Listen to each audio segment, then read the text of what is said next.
louvar e te agradecer. Espírito Santo de Deus, nós queremos te louvar, te agradecer por este momento. Obrigado por cada um de nós, Senhor, por cada um, Pai, que está neste momento. Nós queremos aprender do Senhor. Pai, venha falar aos nossos corações nessa noite, que o Senhor venha dar palavra de instrução, palavra de sabedoria, de direção para o avelar, Senhor, em nome de Jesus. E nós tomamos posse da bênção que será liberada, ministrada sobre as nossas vidas nesta noite, em nome de Jesus. Amém, Avelar? Amém. Deus abençoe. Vamos aí. Vai ser bênção. A nós todos, né? Amém. Então, boa noite, pessoal. Estamos aqui começando o nosso 9º encontro hoje. E Pastor, só um minutinho. Que tem irmãos que não estão conseguindo entrar pelo link lá que foi mandado. Aí está pedindo de novo. Eu vou mandar. Vou mandar de novo. Espera aí. Tá bom, obrigada.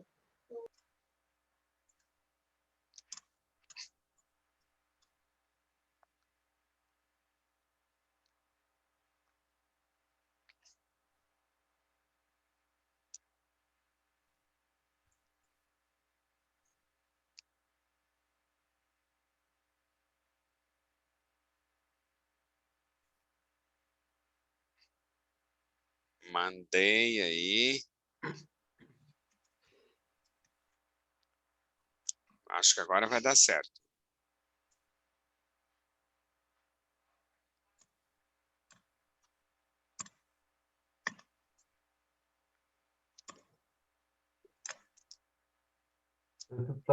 Toca o barco. Ok. Prontinho. Então, vamos lá. Nosso encontro hoje é o 9º encontro. Nós vamos falar de Tiago, capítulo 3, dos versos 1 ao 18. Como o pastor Saulo disse, é todo o capítulo. E o tema principal estudado aqui hoje é a sabedoria.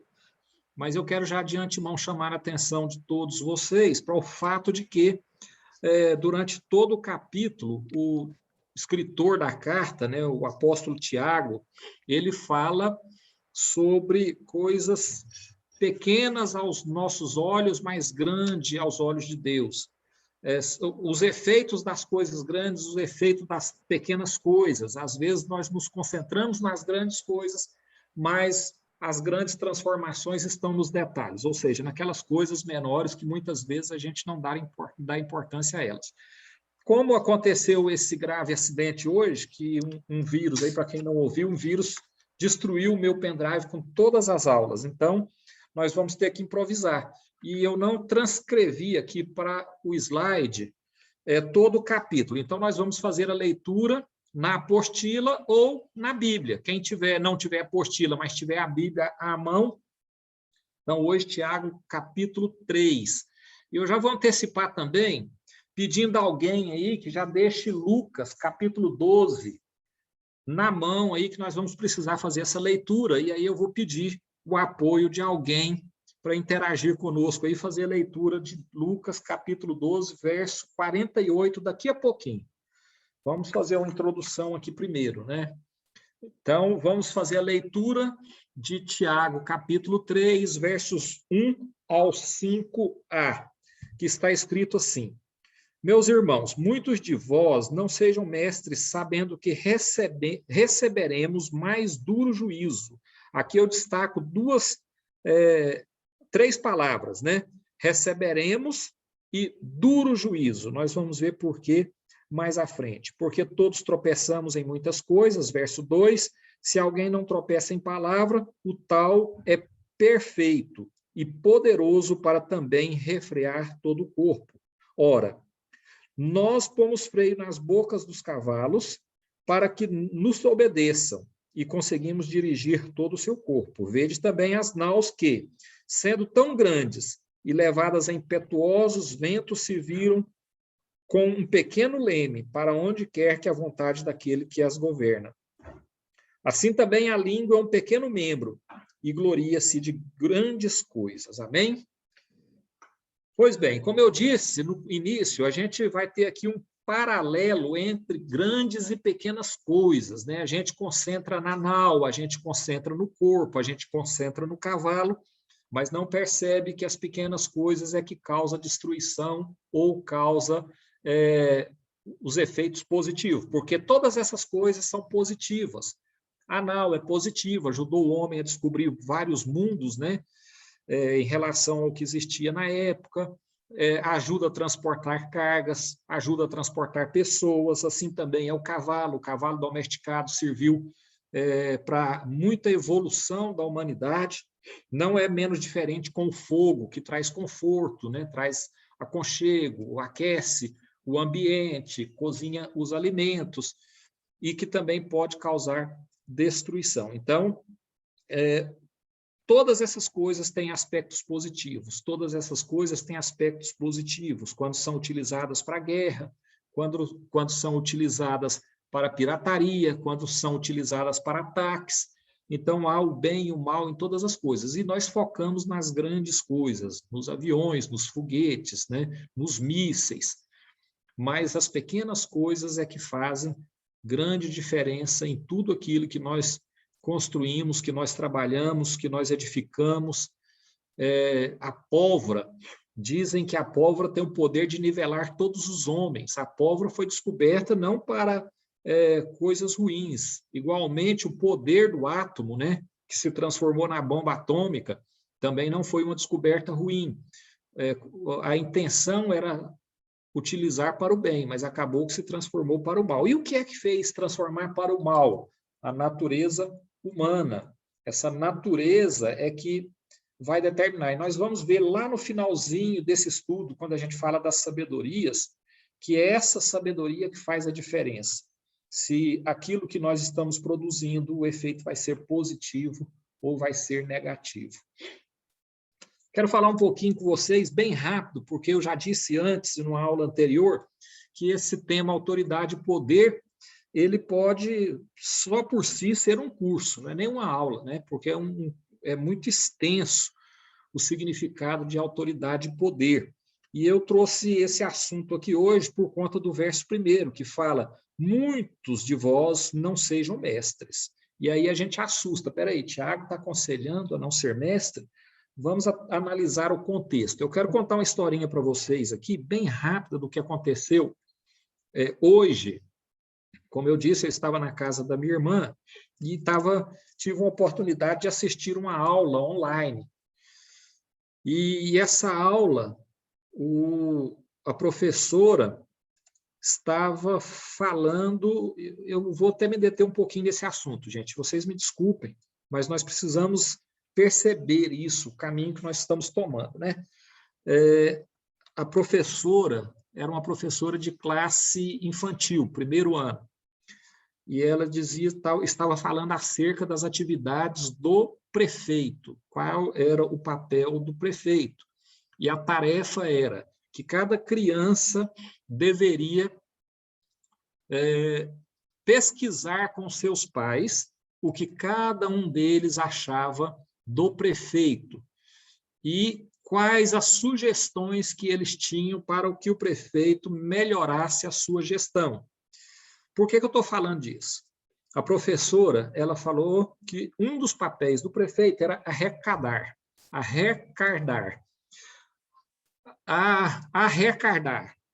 Eu não estou cometendo nenhum erro, não. Eu estou repetindo o que a professora fez.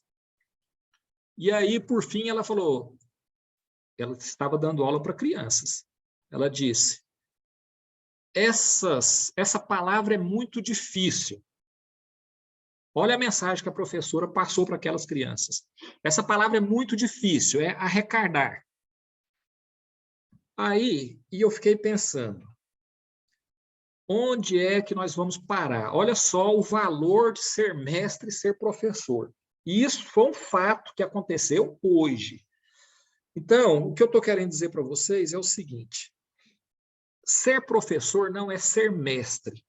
São coisas totalmente diferentes. Hoje, as leis mudaram tanto que havia um limite para que se contratasse professores.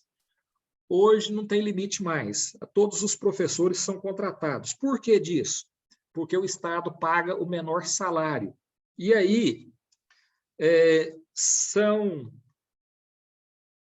infelizmente, são pessoas que não têm as qualidades de um mestre para que compareça à sala de aula, para que vá à frente dessas crianças, das nossas crianças, para ensinar. E esse é o nosso futuro, é o futuro do nosso país. Sinceramente, eu pensei muito nisso, e me perdoem se eu estou saindo um pouquinho do espírito aqui, mas vocês vão ver que tem a ver com a nossa aula.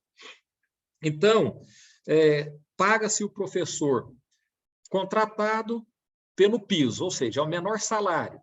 Aí, se ele não se enquadra dentro dos interesses, então ele pode ser mandado embora, porque não há concurso público.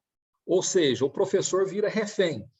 Olha só o que a professora estava fazendo. Estava fazendo uma pesquisa do que a população acha do prefeito. E o prefeito com a arma poderosa na mão.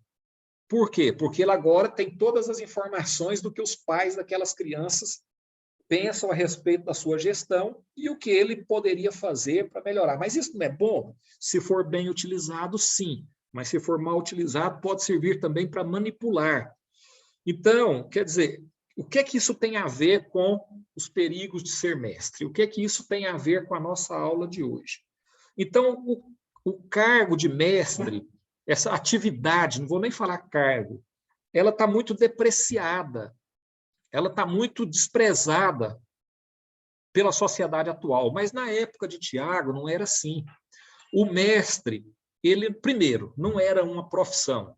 Ele não estava ali porque ele queria ganhar dinheiro. Não, aquilo era uma vocação, era um dom. Ele tinha um conhecimento verdadeiro, e nós vamos ver isso aqui mais à frente, que a responsabilidade do mestre é transferir um conhecimento que ele tem, um conhecimento verdadeiro, não é fingir que sabe e vai reunir um grupo de pessoas e ensinar. E o mestre, ele é responsável por aquilo que ensina. Por isso eu falei, olha, vamos marcar aqui, duro juízo, porque a pena que pesa sobre o mestre, principalmente o mestre da palavra de Deus, é muito maior do que a pena que se abate ou que recai sobre o discípulo. Por quê? Porque ele tem o encargo de transmitir a verdade. Hoje, eu também tomei conhecimento de vou sair de novo um pouquinho aqui da nossa aula, mas tem a ver, vocês vão entender. Recebi uma mensagem que dizia assim, a verdade e a mentira andavam juntas. É um conto francês. A verdade e a mentira andavam juntas. E aí, a verdade sempre se vestia muito, né, de forma tradicional. E a mentira se vestia com qualquer coisa que ela encontrasse pelo caminho. E a mentira chama a verdade para que elas tomassem banho em um riacho. Por fim, a mentira convence, estou sendo bem sucinto, a mentira convence a verdade a tomar banho naquele rio. Quando a verdade entra no rio, a mentira veste as roupas da verdade e sai andando pela cidade. E aí, quando a verdade vem atrás da mentira, buscar as suas roupas, a população fica escandalizada e agride a verdade e a verdade foge. E aí, o que fica lá naquela cidade, no meio daquele povo, é somente a mentira transvestida de verdade. Por isso, daquele ditado, né, que ninguém quer ver a verdade nua e crua. Nós preferimos a mentira vestida de verdade. Então, o mestre, ele é obrigado, o papel de mestre força com que o mestre transmita para os seus discípulos a verdade nua e crua. Nós não podemos nos escandalizar com a verdade. E nós que ensinamos a palavra de Deus, às vezes a gente doura um pouquinho a pílula para não ficar tão dolorida, né? Para que as pessoas não se milindrem, não saiam da igreja, não se desviem. Então, é muito complicado você se arvorar a ser mestre. E Tiago tinha bem essa noção. Tiago entendia bem isso. Por quê? Porque aqui nós marcamos também. sabendo que receberemos. Então, Tiago não estava falando de outros, ele estava falando de si mesmo. Eu preciso dizer para vocês a verdade, porque o mestre está sujeito a mais duro juízo. Então, dele será cobrada a vida das ovelhas. Ele precisa ser cauteloso com aquilo que ele ensina, com aquilo que ele fala na frente das pessoas. E esse cuidado é que nós temos aqui. Quando nós começamos a estudar o livro de Tiago, eu falei para o pastor Saulo, eu vou auxiliar, mas o senhor dá as aulas, porque eu já entendia a responsabilidade de estar aqui na frente de vocês. Mas, entendendo a situação que o pastor Saulo enfrenta com as atividades dele, sendo eu já um aposentado, né? Então eu me dispus a ajudá-lo aqui também nessa ministração. Mas não é fácil, a gente precisa ter responsabilidade. E o que tem a ver autoridade e poder com tudo isso? Ora, quando o professor é contratado e é colocado na frente da sala de aula, ele tem poder para ministrar aquela aula, porque ele tem uma investidura legal. Ele está legalmente investido do cargo de professor para se colocar lá na frente. Mas a autoridade é diferente. A autoridade é aquilo que Tiago está falando aqui. É aquele que transmite conhecimento que tem, e não a ignorância que ele tem. E o ato de ensinar, ele tem que ser fiel aos princípios que ele busca trazer. Se a escola visa trazer liberdade, independência, conhecimento, ela tem que focar nestas coisas. Se o papel do mestre, naquele momento, é ensinar a palavra, então ele tem que focar na palavra. Ele não pode trazer conhecimentos que ele quer trazer ou verdades que ele quer impingir para aqueles discípulos. Por quê? Porque a verdade é uma só. A nossa verdade é a palavra de Deus.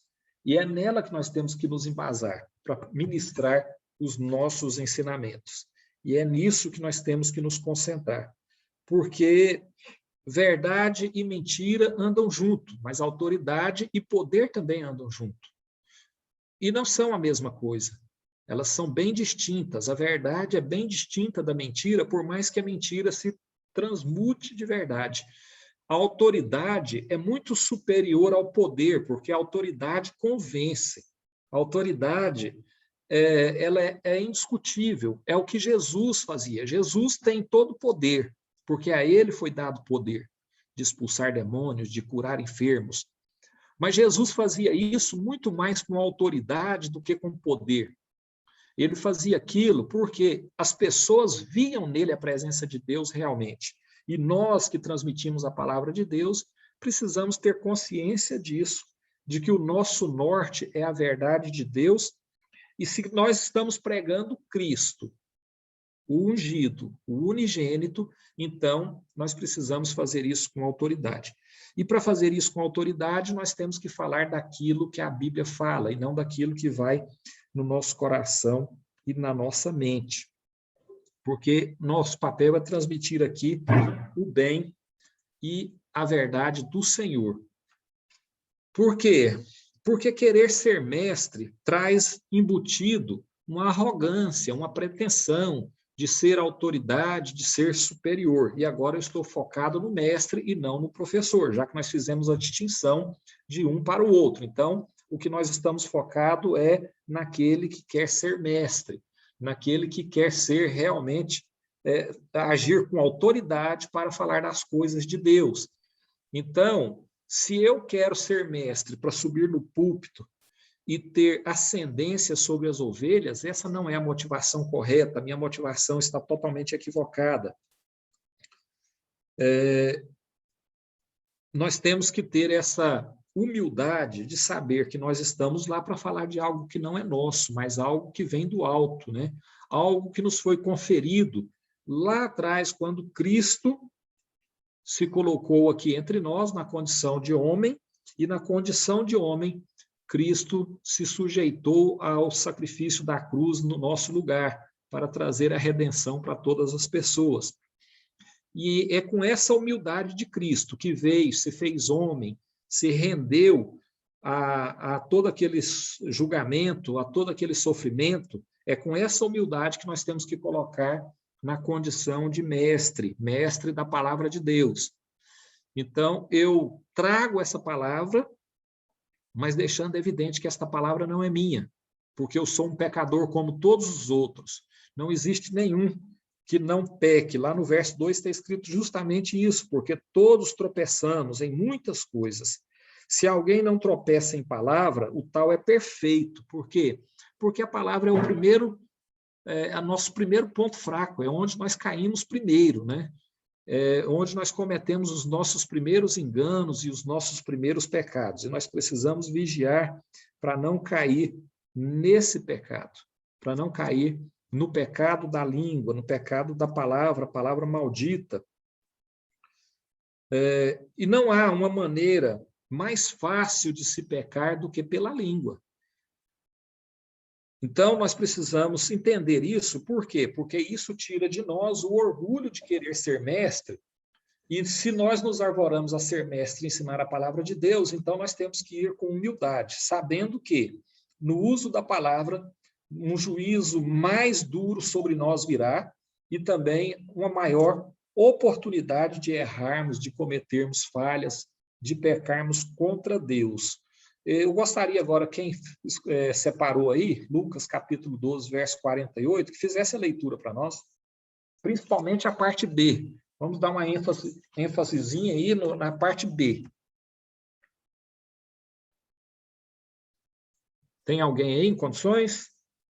Tem. Pois não. 12:48, né? 12:48. Lucas, capítulo 12, verso 48. Tá, na minha versão. Mas o empregado que não sabe o que o patrão quer e faz alguma coisa que merece castigo, esse empregado será castigado com poucas chicotadas. Assim será pedido muito de quem recebe muito, e daquele que recebe muito é dado, muito mais será pedido.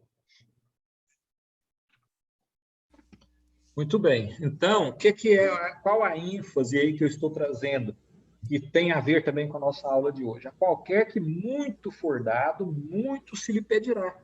Então, aquele que se coloca na condição de mestre, supõe-se que ele tem algum conhecimento a ser transmitido. E esse conhecimento precisa ser fielmente transmitido, porque se ele for transmitido de forma equivocada, ele vai colocar aquela pessoa em uma situação de dano, mas não é só uma situação de dano para aquela pessoa que cometeu a heresia de ensinar aquilo que não é a palavra de Deus. Vai sujeitar também aquelas pessoas que são as suas ovelhas ou seus discípulos a erro.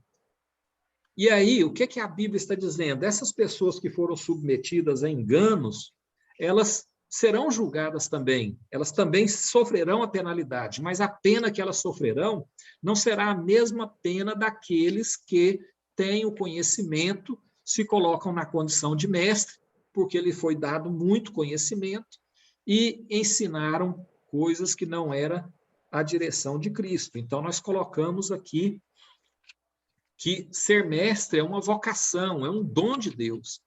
Não é uma decisão, um voluntariado. Alguns são chamados para o mestre, e é isso que Tiago está nos ensinando. Que ser mestre não é para qualquer um. Nós não devemos ficar apaixonado na igreja se o meu papel é de vigiar carro, de ficar na portaria. Eu me lembro que eu fiquei por muito tempo na portaria e aí um dia descobriram, né, quem eu era, e aí o pastor ficou chocado, mas você não pode ficar na portaria. E isso eu já estava lá há pelo menos uns 2 anos. Você não pode ficar na portaria? Não, mas eu gosto, eu estou aqui para servir. Porque, gente, por mais que pareça que não, eu acho muita responsabilidade subir num púlpito. Eu não sou voluntário para subir em púlpito. Eu nunca fui voluntário para subir em púlpito. Já tive algumas oportunidades porque me convidam para isso. Mas, inclusive, agora já vou fazer aqui um merchan, uma propaganda, né? No domingo próximo, 9 horas, eu estarei lá na Escola Bíblica da Fé e Família, levando uma palavra. porque o pastor Luiz me fez esse convite, mas eu não me arvoro a me oferecer a esse tipo de função. Por quê? Eu prefiro ficar lá na portaria, porque a responsabilidade é bem menor e o risco de você se colocar em julgo é muito grande e o risco de você colocar o seu semelhante em erro também é muito grande. E eu prefiro não correr esse erro voluntariamente. Se é uma vocação que Deus me deu, ele vai abrir oportunidades. E eu espero as oportunidades de Deus. Eu não corro por orgulho ou vaidade para criar oportunidade que não é minha. E essa leitura de Lucas 12, 48 veio reforçar isso. Há uma vocação de Deus para cada um de nós. Nós precisamos identificar a nossa vocação e nos colocar à disposição da obra, não da igreja, não do pastor, mas a obra de Deus. E sendo fiel à palavra de Deus, porque em todos os lugares que nós estamos servindo, nós podemos ser fiel ao que Deus requer de cada um de nós e Deus requer de cada um de nós. Tiago se coloca como mestre e sujeito às mesmas regras. Então, isso é importantíssimo, porque nós falamos lá atrás a respeito do autojulgamento, de nós não medirmos o outro, nós não usarmos o nosso conhecimento da palavra para julgar ou condenar ninguém. O nosso conhecimento deve ser utilizado para nos aperfeiçoar, para que a gente cresça em conhecimento, mas para que a gente cresça também em fé, em obra, a gente possa transformar a vida da gente, deixando aquelas coisas que são mundanas e partindo para as coisas que são celestes, as coisas do céu, as coisas da eternidade. Quando Jesus fala que nós tínhamos que deixar essa vida, quem quiser vir após mim, que deixe a sua vida, quem perder a sua vida pelo meu nome, ganhá-la-á. Então, o que Jesus estava dizendo é isso, nós precisamos deixar essas coisas desse mundo, dessa vida passageira, que nos traz engano nesse mundo, que nos traz uma falsa felicidade, e buscarmos aquelas coisas que são eternas, porque aquelas sim, aquelas vão impactar a nossa vida de uma forma definitiva. E Tiago faz isso com muita maestria. Ele usa esse conhecimento para ensinar os seus semelhantes, os seus discípulos, mas ele julga a si mesmo. O julgamento que ele faz é um julgamento interior. Será que eu estou sendo tudo isso que eu estou pregando? Será que eu estou vivenciando? Porque se eu não vivencio, eu não tenho autoridade, que foi aquele primeiro tópico que nós estudamos. Eu só tenho autoridade para falar de Deus se eu vivo a palavra de Deus.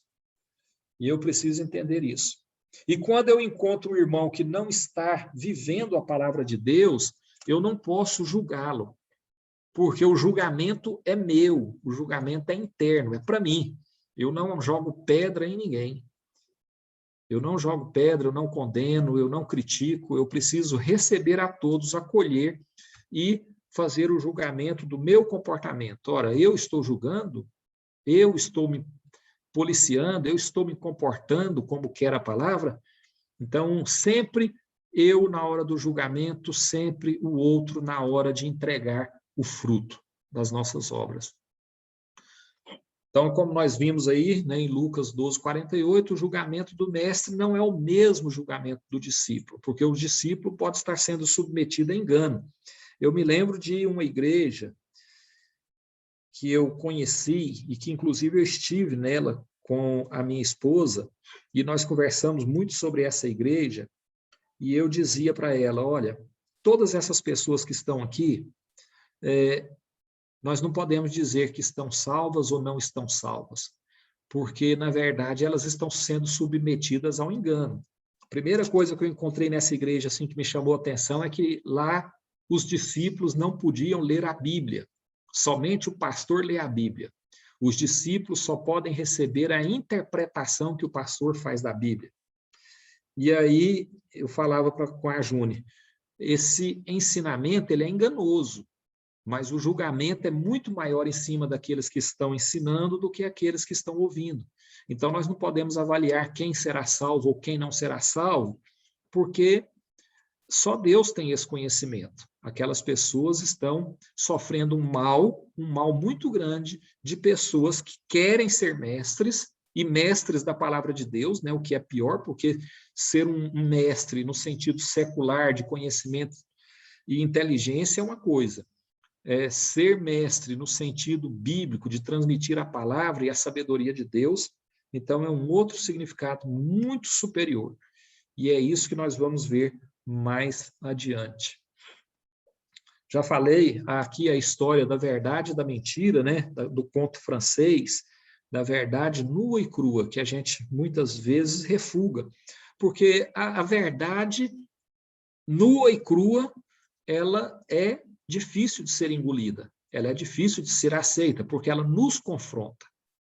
Ela nos confronta. Você dizer, olha, você não pode ministrar a palavra porque você não tem conhecimento. Você não tem base para fazer essa ministração. É muito ruim ouvir isso.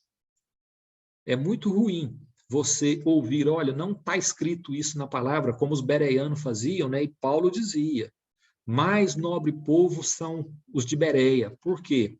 Porque Paulo pregava e eles falavam, onde está escrito? Eu quero ver isso na palavra de Deus.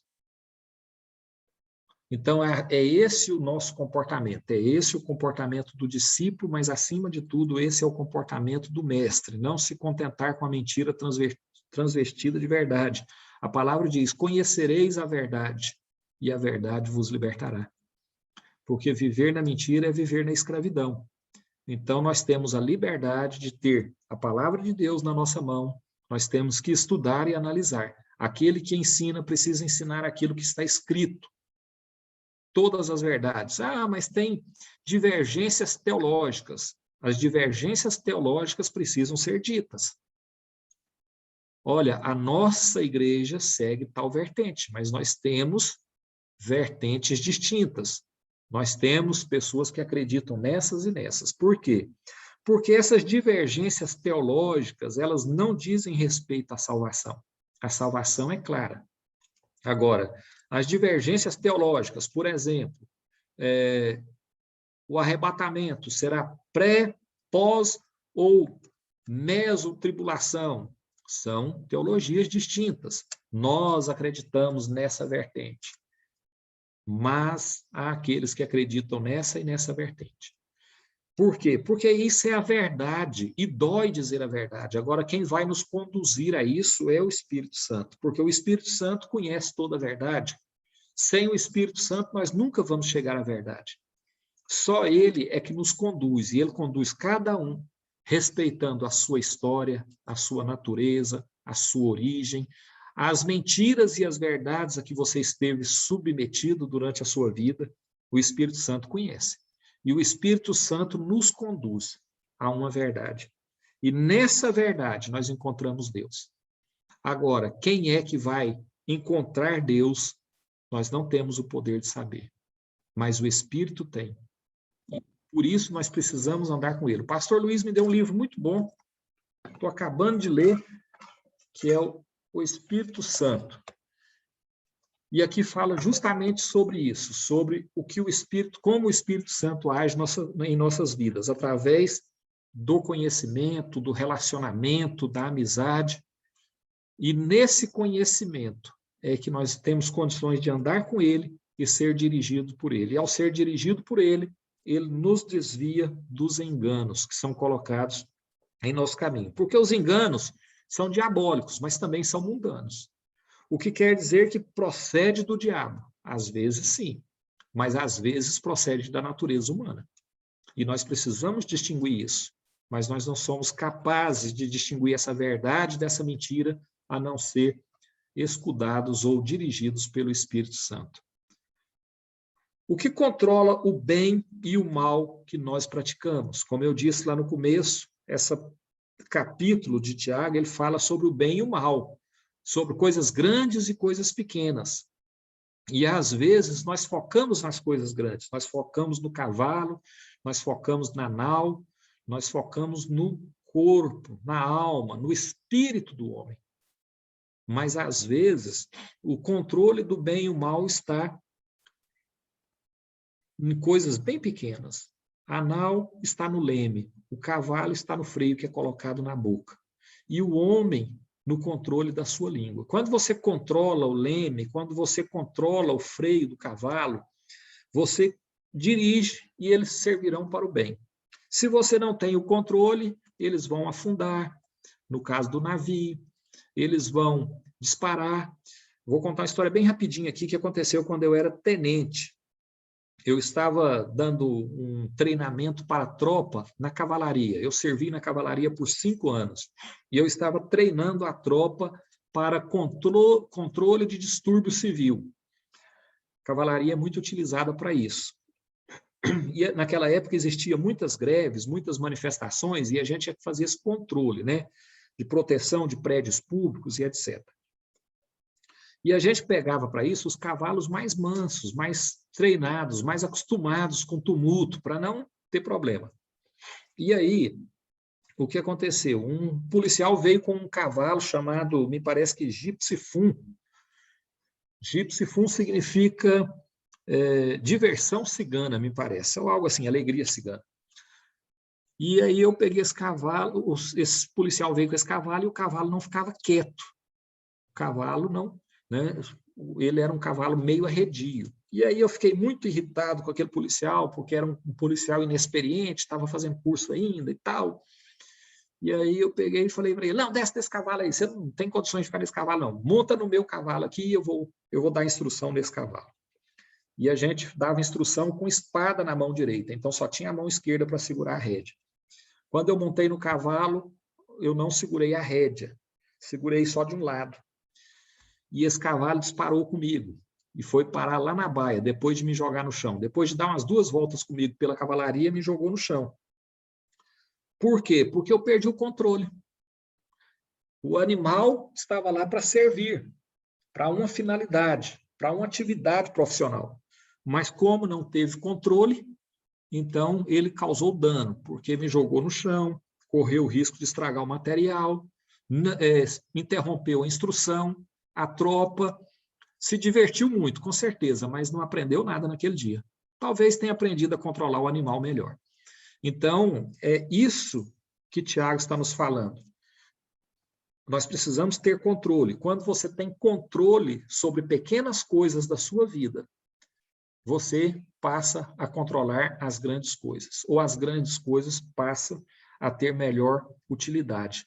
E aí, quando fala de corpo, está falando de alma, de espírito, né? Então, nós precisamos controlar a língua, porque controlando a língua, o nosso corpo vai ter melhor utilidade. O nosso corpo vai servir para trazer melhores resultados. A mensagem de Tiago é: faça o bem também com a língua. Às vezes, nós achamos que fazer o bem é levar uma cesta básica, é dar um medicamento, é acolher uma pessoa. Às vezes, o bom comportamento está só em reter a língua. E a língua, ela é impertinente, ela quer liberdade. Ela quer se manifestar mesmo quando não há oportunidade para ela ou ocasião. Ela quer fazer vezes, né, de ser utilizada e dar a sua participação. E controlando esse pequeno órgão, nós vamos dar bons resultados, nós vamos fazer o bem. Porque só de não fazer o mal, Jesus disse, aquele que pode fazer o bem e não faz, já escolheu fazer o mal, já está fazendo o mal. Então, é isso que nós precisamos entender. Faça o bem também com a língua. Ou seja, uma outra mensagem que eu encontro aqui é que Tiago não está dizendo que a língua não deve ser utilizada.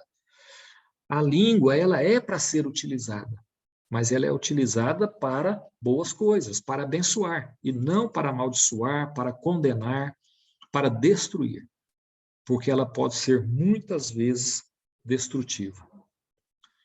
Nós vamos agora dos versos 5b ao 12, que está escrito assim: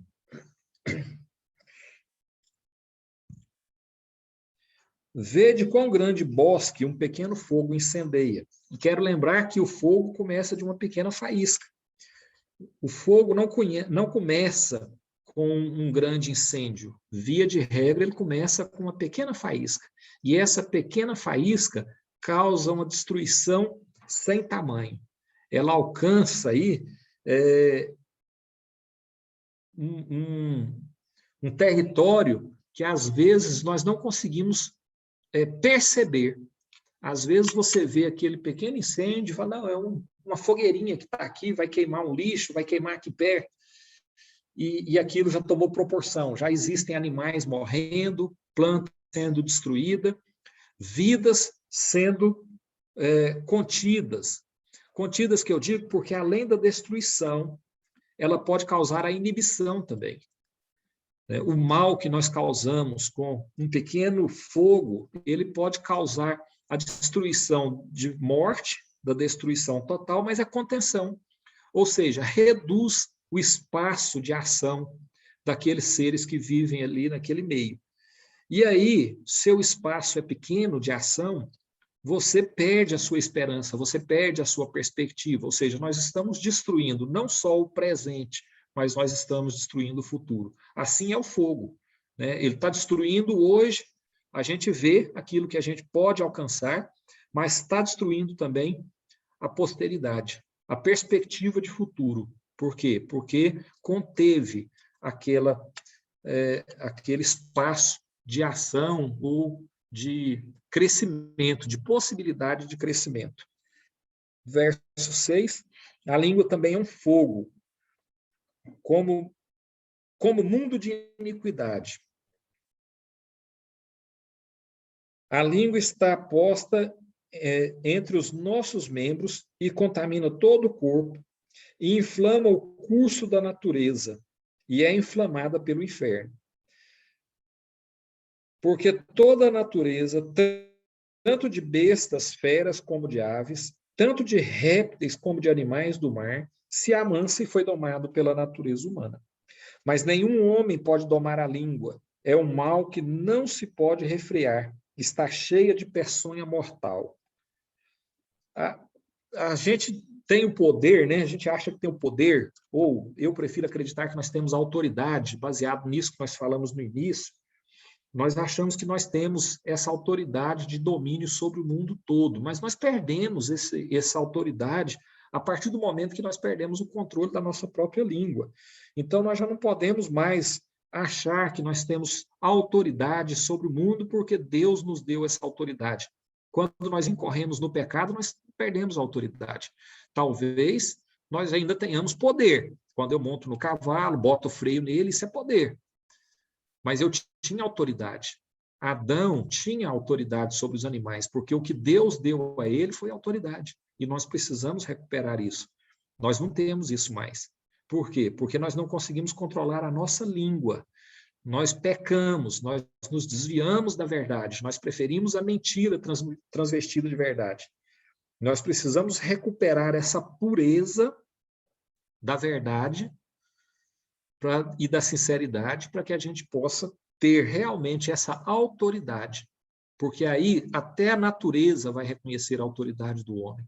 Hoje a natureza já não reconhece mais essa autoridade. Hoje nós lutamos contra a natureza. E é isso que Tiago está falando. Ele está usando um símbolo, que é a natureza, o fogo, né, os animais, para contrapor aqui com a autoridade do homem. Nós perdemos essa autoridade por pouca coisa que nós fizemos, ou que nós estamos fazendo ainda, porque nós incorremos nesses erros. E como eu disse, o erro da boca, da palavra lançada, é o erro mais fácil de se cair nele. E a gente cai nele com constância. Quando, lá no verso 6, fala um mundo de iniquidade, a língua também é um fogo, como um mundo de iniquidade. Mundo de iniquidade é um mundo sem Deus. Então, se a nossa língua não é utilizada para falar de Deus e trazer a verdade de Deus, então ela é um mundo de iniquidade. O que ela vai produzir é só coisas contra a realidade ou a verdade de Deus. E aquilo que não é a verdade de Deus, então é mentira. É aquilo que engana, é aquilo que destrói. É esse ponto que Tiago está colocando aqui para nós. Seguindo aqui no verso 9. Com ela bendizemos a Deus Pai, e com ela amaldiçoamos os homens, feito à semelhança de Deus.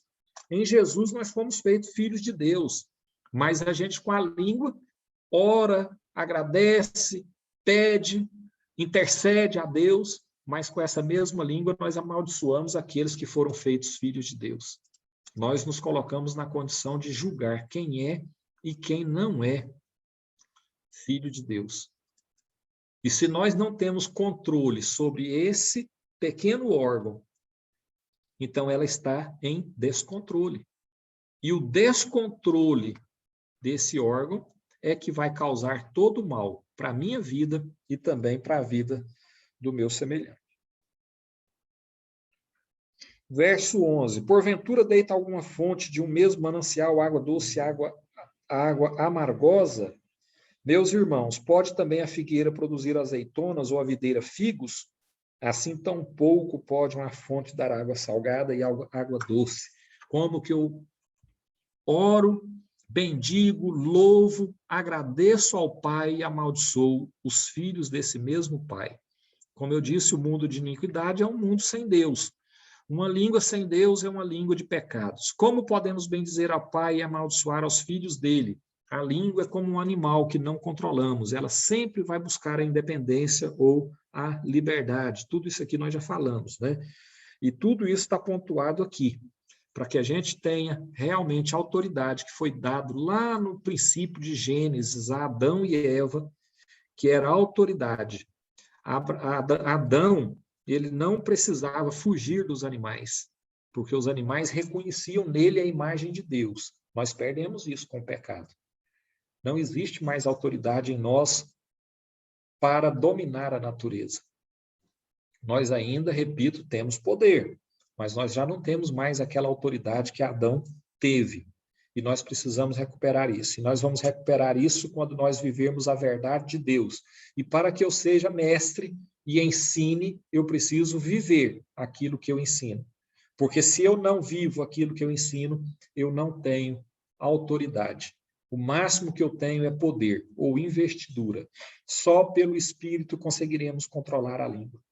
Sem o Espírito Santo habitando em nós e tendo liberdade para dirigir os nossos passos e aconselhar os nossos ouvidos, nós seremos incapazes, porque nós somos incapazes, na nossa arrogância, na nossa soberba, nós somos incapazes de ver quando nós julgamos, quando nós condenamos, quando nós enganamos as pessoas. Nós precisamos ter essa clareza, e essa clareza vem do Espírito, que revela em nós a vontade de Deus e nos permite enxergar com os olhos de Deus a realidade, não do comportamento do outro, porque eu vou insistir nisso durante todo esse estudo de Tiago.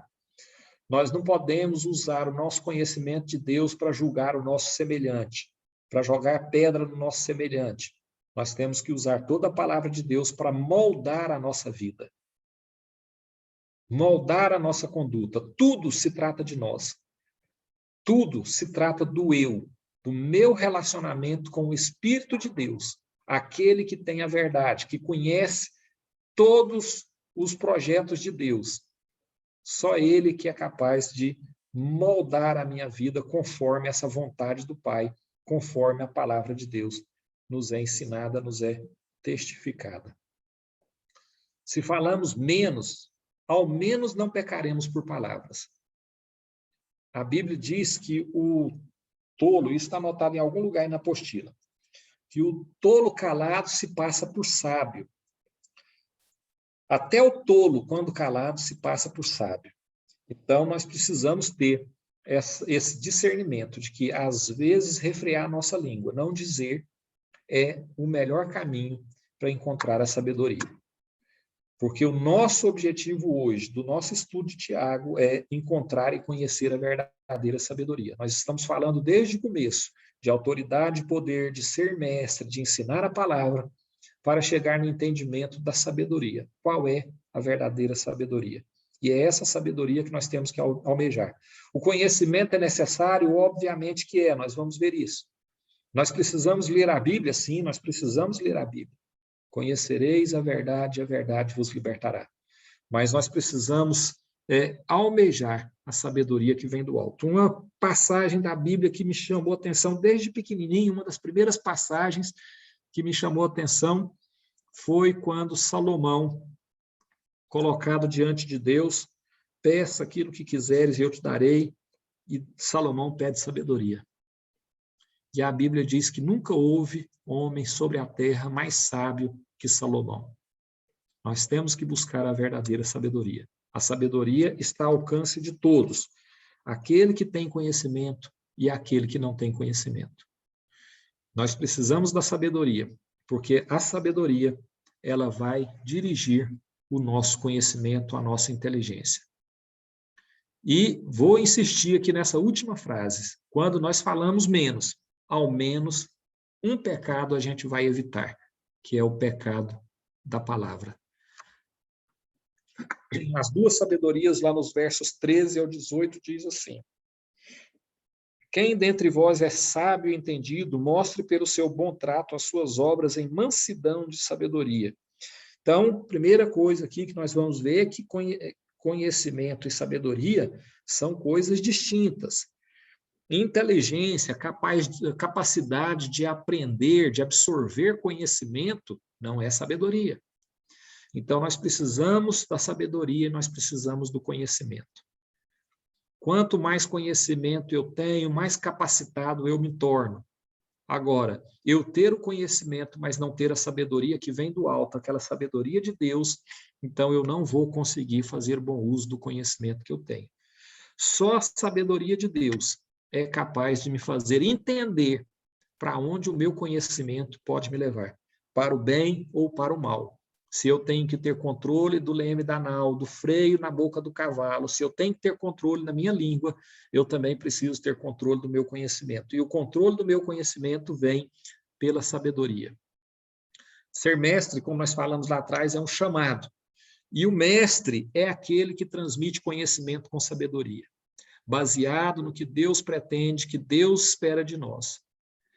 Se você usa o seu conhecimento para falar de coisas que estão na sua mente ou no seu coração, então você não é um mestre conforme a palavra de Deus. O seu conhecimento precisa ser transmitido com sabedoria.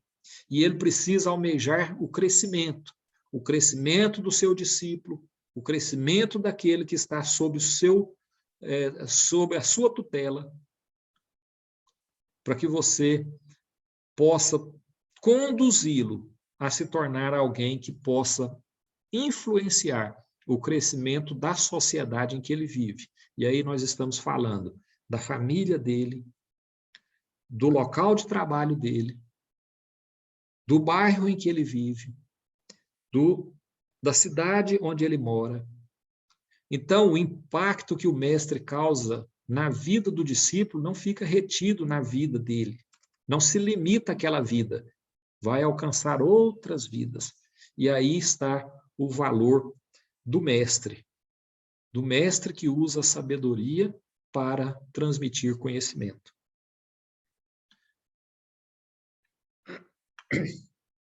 Verso 14 diz assim: mas se tendes amarga inveja e sentimento faccioso em vosso coração, não vos glorieis, nem mintais contra a verdade.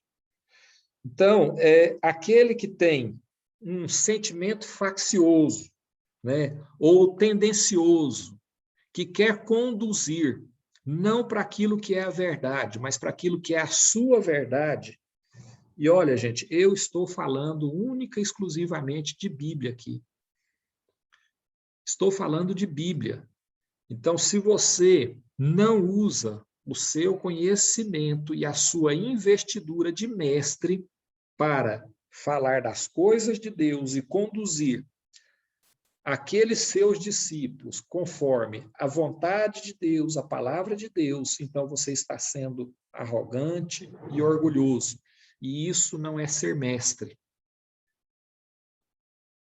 Então, se você age assim, você não merece o título de mestre, porque mestre é aquele que ensina o conhecimento baseado na sabedoria que vem do alto. Isso é o que Tiago está nos impondo aqui, através dessa passagem de Tiago 3, verso 14, verso 15. Essa não é a sabedoria que vem do alto, mas é terrena, animal e diabólica. Tiago não doura a pílula, eu falei isso lá no começo, é a verdade nua e crua. Então, aqui não tem mentira, não adianta a gente ficar rodeando, querendo falar um negócio bonitinho. para que não fira ninguém, para que ninguém saia magoado. Nós precisamos dizer a verdade, porque a palavra de Deus, ela é sincera, ela é real e ela é direta. E Tiago está batendo em nós aqui, porque o que ele está dizendo? Que se você não tem esse discernimento da sabedoria de Deus, ou seja, qual o padrão de Cristo para o mundo, porque Deus envia seu Filho para que ele se torne um padrão de homem, aquilo que o homem não conseguiu ser na lei, observando a lei, então Cristo veio e revelou esse padrão.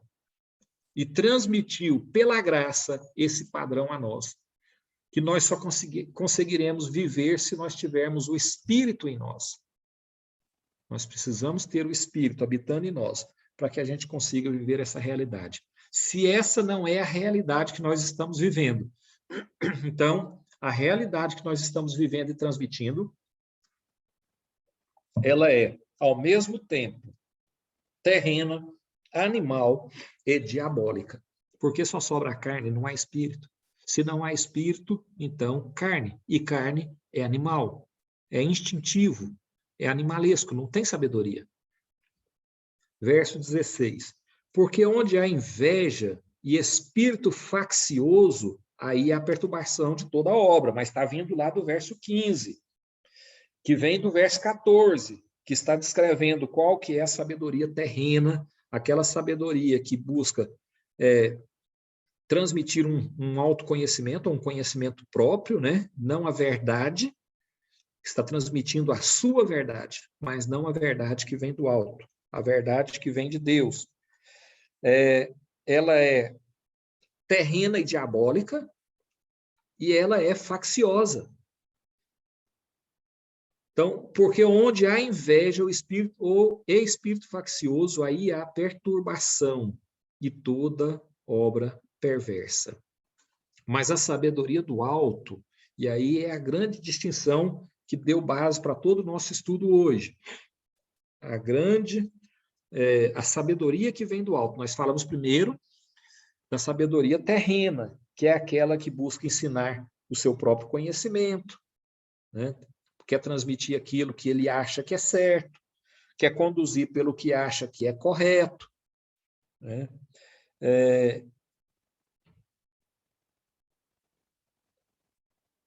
Ela traz inveja, por quê? Porque ela não aceita aquilo que é verdadeiro, aquilo que quem ensina a verdade está ensinando. Ela é facciosa porque ela divide, né? Ela não e ela é mentirosa porque ela esconde ou falseia a verdade. Então, essa sabedoria é terrena, animal e diabólica. Mas aqui no verso 17, fala da sabedoria que vem do alto. Ela é primeiramente pura, ou seja, ela é limpa, ela não está contaminada. Ela não está contaminada por vontade de homem ou por coisas terrenas, ela é pura, ela vem de Deus. Ele é um ensinamento direto de Deus, e eu estou, repito, falando da palavra de Deus. Mas, obviamente, que isso aqui serve para os ensinos seculares, para a sala de aula. Isso serve para as faculdades. Isso serve para todos os locais onde se pretende ensinar alguma coisa. Primeiro, os princípios cristãos. Depois, aqueles ensinos regulares e seculares. Só com a sabedoria que vem de Deus, nós transmitimos a verdade para aqueles que são os nossos discípulos. E a sabedoria que vem do alto, então, primeiro ela é pura, né? Limpa. Depois ela é pacífica. Ou seja, ela traz paz, ela agrega, ela reúne pessoas, ela faz com que as pessoas se fortaleçam, porque elas se ajudam, ela não causa cisão, não há divisão. Pelo contrário, há união em torno de um propósito, porque ela traz paz. Ela é moderada, ou seja, ela é cuidadosa com o que fala, ela é cuidadosa com o que ensina, porque ela tem consciência dessa repercussão que vai alcançar não só aquele discípulo, vai alcançar os parentes do discípulo, os companheiros de trabalho do discípulo, o bairro do discípulo, e assim sucessivamente. Então, ela é moderada, ou seja, ela é cuidadosa com o que é transmitido, com o que é ensinado, com o que é falado. Ela é tratável, ou seja, ela está pronta para ouvir. Muito antes de falar, ela está pronta para ouvir. Ela está pronta para acolher. Ela é cheia de misericórdia e de bons frutos, ou seja, ela se compadece do próximo e ela ajuda o próximo. Ela conduz aquele próximo ou seu discípulo pelos caminhos da verdade, porque ela não foge da verdade. Ela é imparcial, ou seja, ela respeita o outro, ela age com imparcialidade, é aquilo que eu disse a respeito. Se há teologias, nós precisamos dizer que há teologias diversas, porque eu respeito aquele que entende de forma diferente. Mas se eu tenho uma conduta que tende para uma ou outra teologia, eu tenho que dizer, olha, eu sigo essa teologia por esse e esse motivo. Mas existem pessoas que seguem essa teologia e essa teologia. Como eu disse lá no começo, dói dizer isso, mas é assim que nós temos que agir. Nós não podemos fugir da verdade. E a verdade é assim que deve ser colocada. Ou seja, com imparcialidade. E ela também não é hipócrita. Nós vimos lá atrás, no verso 15, a sabedoria que é terrena, animal e diabólica. Não tem meia palavra. Ela é sincera, ela não quer ferir, ela não quer atacar, ela não quer agredir, mas ela precisa ser verdadeira. E, por fim, lá no verso 18, o fruto da justiça semeia-se na paz, para os que exercitam a paz. Como eu disse, a verdadeira sabedoria é pacífica. E eu fui lendo aqui e esqueci de passar. Então, o fruto produzido, a verdadeira sabedoria promove a paz. Então, ela é pacífica. Onde ela está, a paz, porque ela não visa também atacar ou agredir. Ela visa conduzir para o caminho da verdade. Mas ela não força, ela não obriga. Por quê? Porque ela é pacífica. Ela quer levar ao conhecimento, mas ela não quer causar nenhum trauma, nem fazer uma coação a quem quer que seja. Os frutos produzidos têm a ver muito com a nossa natureza ou espécie. Por que eu coloquei isso aqui? Porque, às vezes, a gente fica sem saber como agir. Ora, nós temos uma conversão, nós nos tornamos cristãos, nós acreditamos em Cristo, no sacrifício da cruz e recebemos este sacrifício para a nossa salvação. E aí, a minha natureza é cristã, quer dizer, eu vivo a realidade do Espírito que mora em mim e ele tem liberdade de ação, ou eu vivo o mundo, onde eu deixo que a carne predomine e eu vou agir conforme as pessoas desse mundo. Então, eu preciso ter esse discernimento, porque só tendo esse discernimento eu vou decidir de qual lado eu estou. E essa decisão é única e exclusivamente minha, por isso que o tempo todo eu falo de julgamento. A palavra serve para o meu julgamento. O Espírito me modela conforme a palavra, mas eu preciso aceitar que o Espírito faça isso. Eu tenho que decidir pelo Espírito.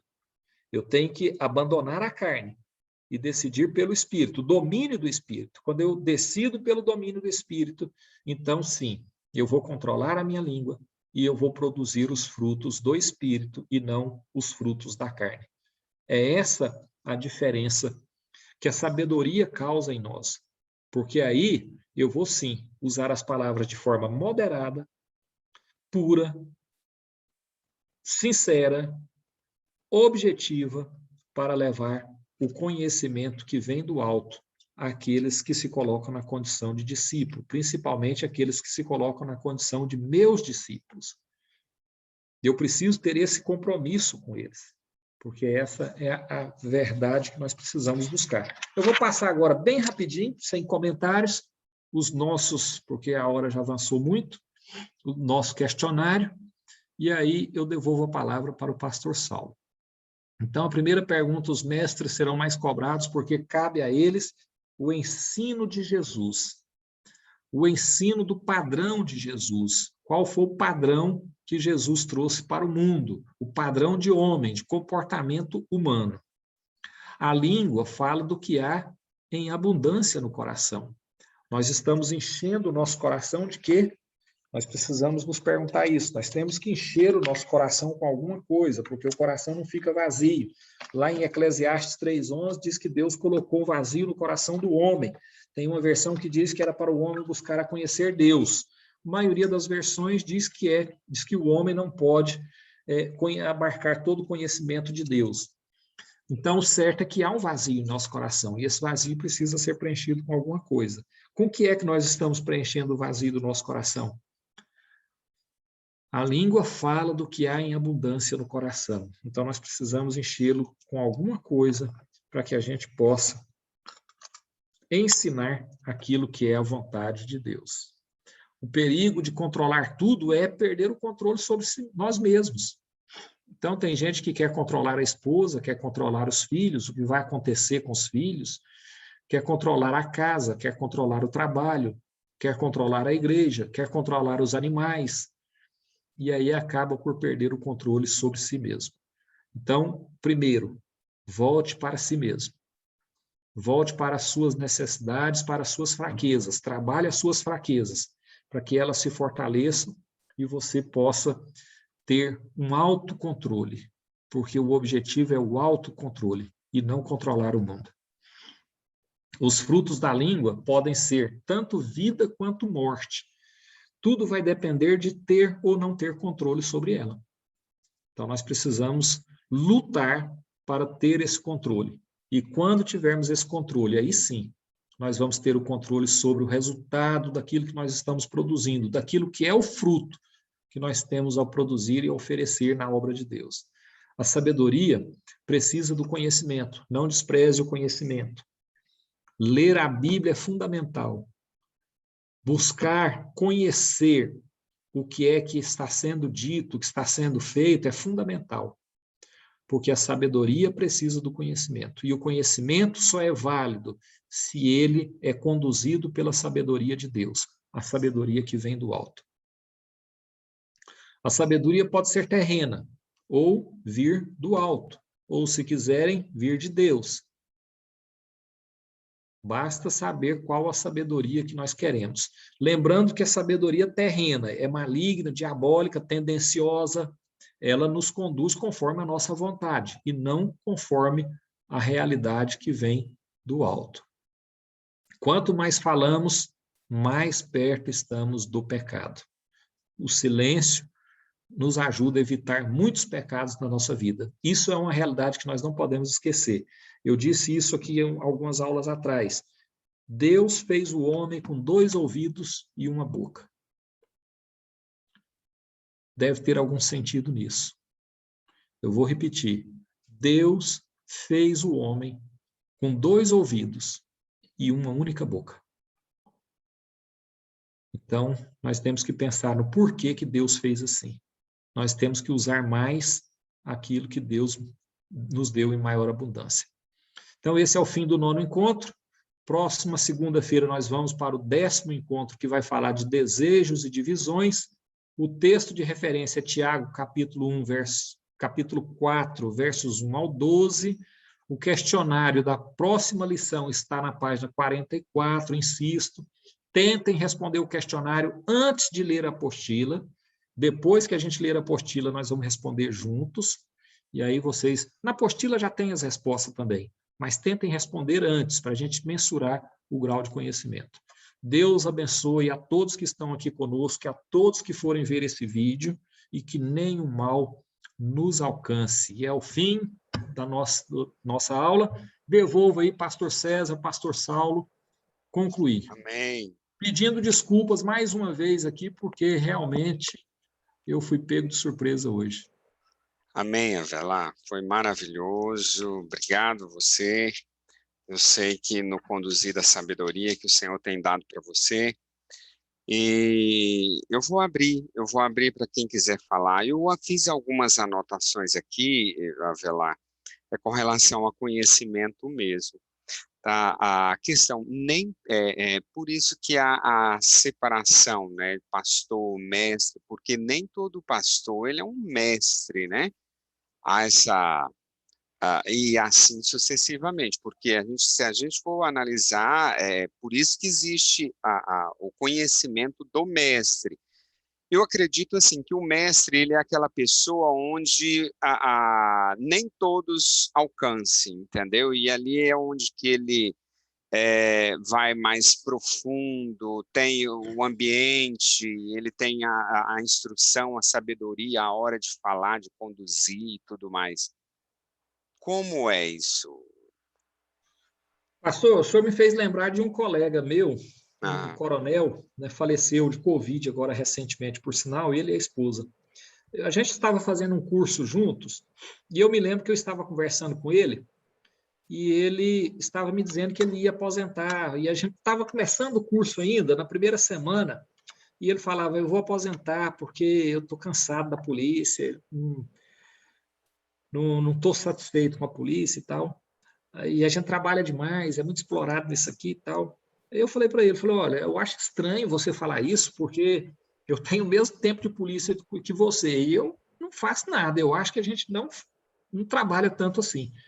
Aí ele me disse o seguinte, ele falou, olha, você tem vocação para ser policial e gosta do que faz. Por quê? Porque há vocações diferentes para cada um de nós, há dons que Deus nos dá para a obra dele que são diferentes. Agora, isso não quer dizer que nós temos que ficar confortáveis. Não, Deus é que dá a vocação, eu vou esperar minha vocação chegar. Não. A gente precisa se preparar, a gente precisa estudar, participar de grupos como esse aqui, a gente precisa ler a Bíblia, ler livros que trazem conhecimento de pessoas que são experimentadas, né, estão vivendo aí com Deus há muito tempo. Então, a gente tem que buscar, sim, a ter ferramentas, a colocar essas ferramentas à disposição do reino. Mas a gente deve também ter humildade, e essa passagem de Tiago fala muito disso, de humildade, né? Porque a vocação ou o dom, ela não é para todo mundo a mesma para todo mundo, ela é diferente, porque a igreja é um corpo, e como corpo, ela precisa ter membros diferentes, cada um agindo no lugar. Às vezes a gente é, quer realmente por vaidade, né? Estar no púlpito, à frente de igreja, eu vou abrir igreja sem direção de Deus, por vaidade própria. E isso é fracasso com certeza, porque Deus não está nisso. Deus tem projeto para todo mundo.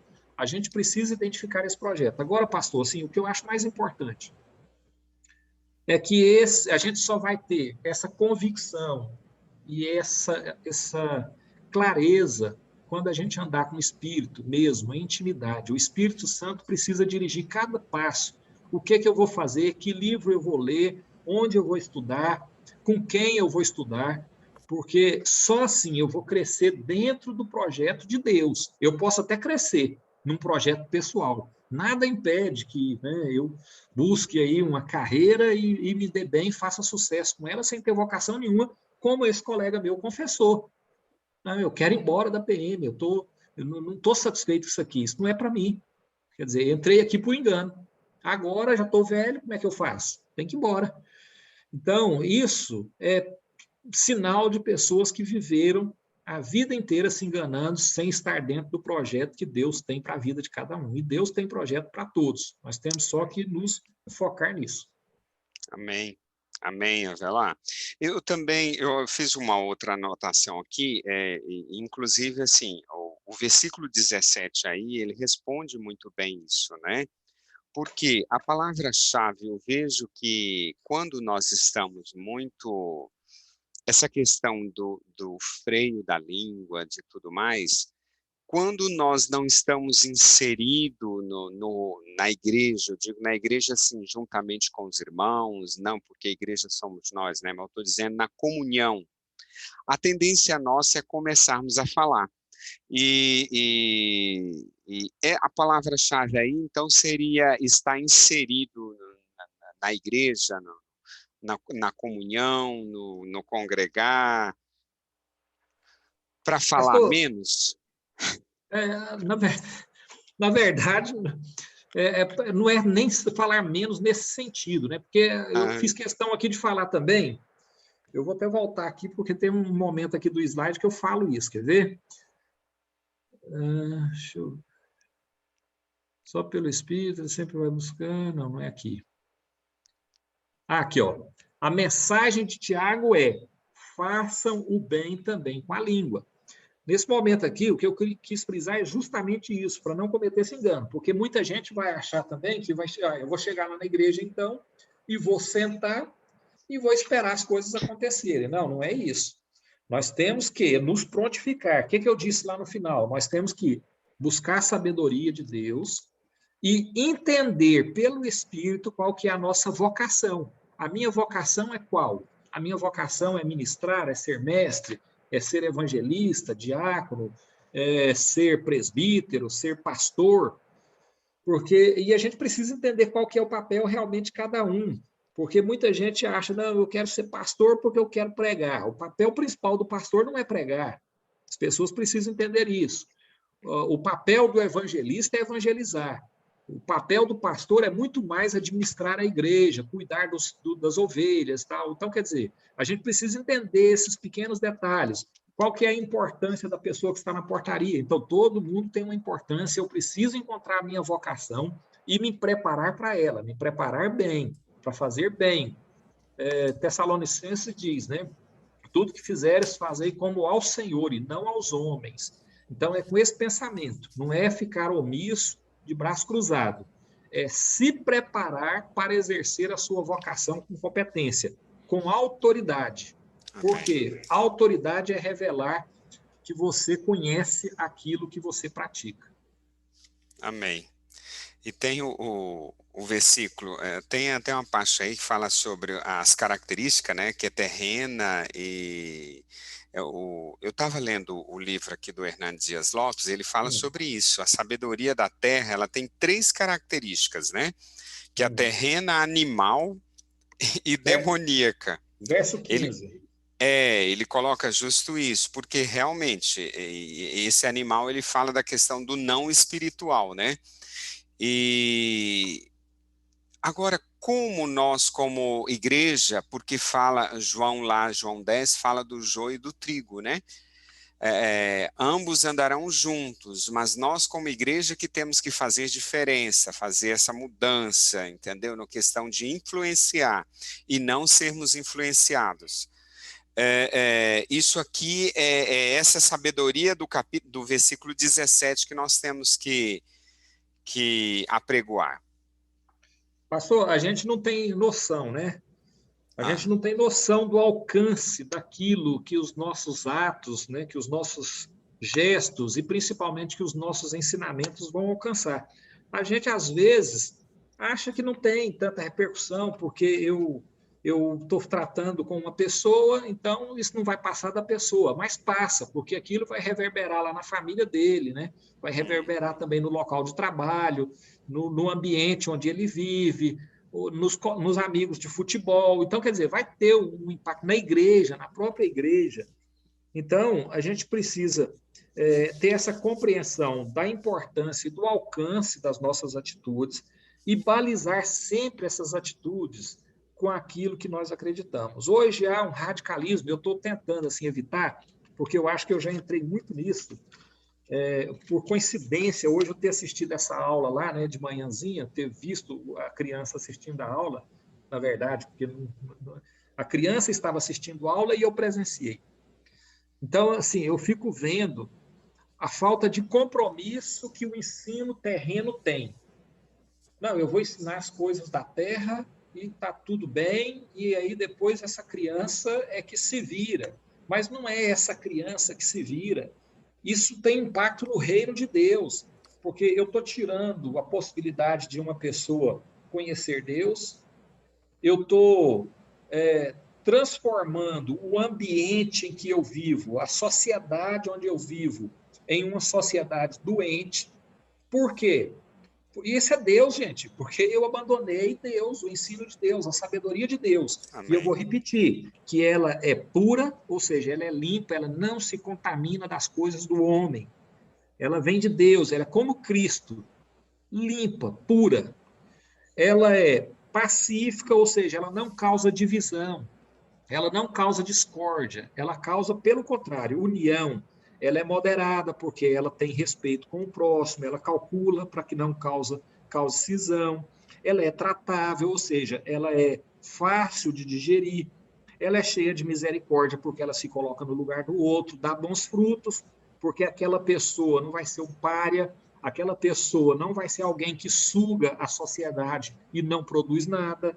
Então, e ela não é hipócrita, ou seja, o senhor falou muito bem, e o pastor Hernandes, ele separa muito bem isso, né? Ele contrapõe, isso aqui é terreno e causa mal. Isso aqui é celeste, isso aqui é eterno, é espiritual, é universal. Então, essa distinção nós temos que ter, porque por isso o mestre será cobrado com mais peso do que o discípulo. Amém. Abro para os demais irmãos, se alguém tiver algum questionamento, quiser fazer algum adendo aí, fica à vontade. Pastor, eu quero. Uhum. A paz do Senhor, boa noite. A paz do Senhor, Juni, tudo bem com você? Graças a Deus, tudo ótimo. Amém. Eu conheço. Eu queria, na primeira... Você conhece, Avelar? Conhece, amorzinho? Oh, Deus. Eu digo, pastor, que eu sou privilegiada, né? Porque a gente já comenta sobre a aula, então eu aprendo 2 vezes, né? Ele acaba comentando comigo muita coisa do que ele vai expor, e depois eu ainda assisto a aula. Então, eu estou em situação privilegiada. Amém. A primeira perguntinha que o senhor fez, acho que foi uma pergunta e uma colocação ao mesmo tempo. É sobre o mestre, né? Sobre os diferentes papéis, os dons, né? Que ser mestre, ser pastor, tudo é um dom, né? Então, como que eu vejo? Eu não fiz teologia, não, mas eu acho que o povo de teologia estuda assim. A visão da Bíblia como um telescópio e um microscópio. Então, nós estamos cheios de pastores, de líderes bem intencionados, bem vocacionados, com uma vontade imensa de fazer bem feito, mas que ainda tem uma visão macroscópica, né? É o cosmovisão, vamos dizer assim. Ele estuda a Bíblia, ele tem uma capacidade de entender a Bíblia de uma maneira generalizada. Através do estudo, e claro, do dom que Deus nos revela, aí nós vamos para o mestre, é o estudo microscópico. Tem coisas que eu vou ler, eu vou entender de uma forma rasa. Tem coisas que outra pessoa vai ler o mesmo versículo, o mesmo capítulo, e vai ter uma profundidade muito maior. Então, quanto mais essa visão é microscópica, quer dizer, ele vai enxergar aquilo, e geralmente através do Espírito Santo. O conhecimento é ferramenta, o estudo é ferramenta, mas a revelação, ela, acima de tudo, dentro da nossa vontade, da sede de conhecermos a palavra de Deus, o Espírito se manifesta mais, de acordo com o meu querer. Então, aí sim, nós vamos alcançando, sim, essa vocação do mestre, é um estudo muito mais profundo. Então, eu diria que o mestre, ele pode ser um pastor, ele pode ser um presbítero, mas nem todo presbítero e pastor serão mestre.